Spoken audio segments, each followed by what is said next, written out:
Hi friends, welcome to TechTouch channel. Today I am going to show you in this video how to fix runtime library error code r6034 in Windows 10 and 11.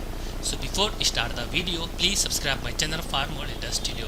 Guys, if you also face this error, then I will show you how to fix this problem. First of all, you have to go command prompt, right click on command prompt, click on run as administrator, click on S, then type here sfc space / scan now, then hit enter, then wait for 100%.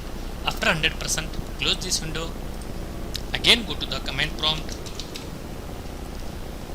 right click on command prompt, click on run as administrator, then type here dism space / online space / cleanup dash image space / restore health, then hit enter.